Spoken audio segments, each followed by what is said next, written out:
All right, here we go. So the back part of section 6.2 on the equations of circles. And we're asked to find the coordinates of the points where the line y equals 2x minus 2 and the circle x squared plus y squared equals 25 intersect. So where do those intersect? And so if we were to think about it and kind of graph it out, we've got a circle here in the second equation that has an origin. Hopefully the center of the circle, hopefully you can see at the origin. So there it is, and it's got a radius of 5, because it's square root of 25. And so it's looking something like that.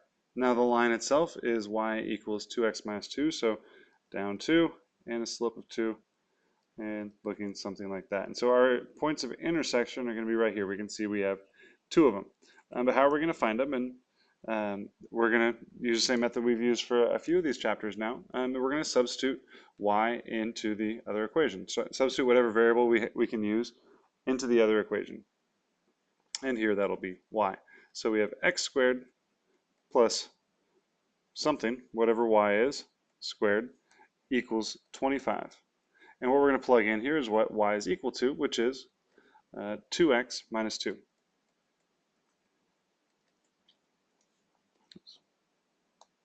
As we go through and work this out, we've got x squared plus 4x squared minus 8x plus 4 equals 25. Combine your like terms, and at the same time I'm going to subtract 25 from each side so I can get this set equal to 0. So we have 5x squared minus 8x minus 20 equals 0. All right, now we're going to go ahead and solve by factoring. Whatever method of factoring you prefer, use that one. So if we've got on our top left, we've got 5x squared and negative 21 down the bottom left. Looking for what multiplies to give you, well, what's 5 times negative 21? That's negative 105 x squared. And adds to give you your middle term, your b term, so negative 8 x. And let's see, looking at that, looks like negative 15 and positive 7. Again, x's. Negative 15, x, and 7x. Greatest common factor is negative 3. Negative 3 times, what times negative 3 gives us negative 21? Well, that's positive 7. 7 times, what times 7 gives you 7x? Well, that's x. And what times x gives you 5x squared? That's 5x. And there's our factors. So 5x plus 7 and x minus 3. So 5x plus 7 times x minus 3 equals 0. And again, these are equivalent right here. They just multiply it all out and then in factored form. And so what's x going to equal? Well, set each of these equal to 0. And so if we have 5x plus 7 equals 0, subtract 7. 5x equals negative 7. Divide by 5, and we have x equals negative 7/5. And actually, let's save a little bit of room over here. X is going to be equal to negative 7/5 and also equal to, well, if we have x minus 3 equals 0, add 3 to both sides, and we have x equals 3.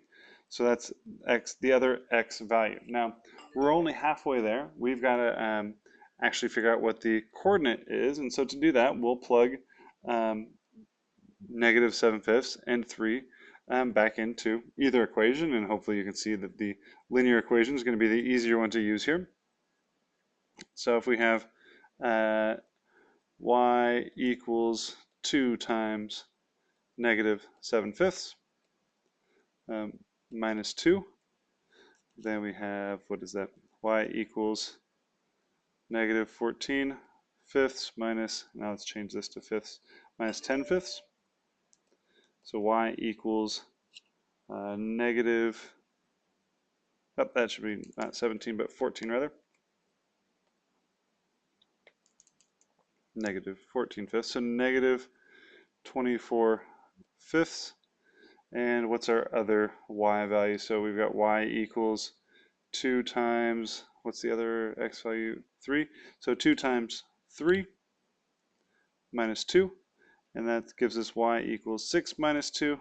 y equals 4, and that's when x is 3. So our final answer here, the points, the coordinates where it intersects are going to be negative 7/5, comma, what was that y value?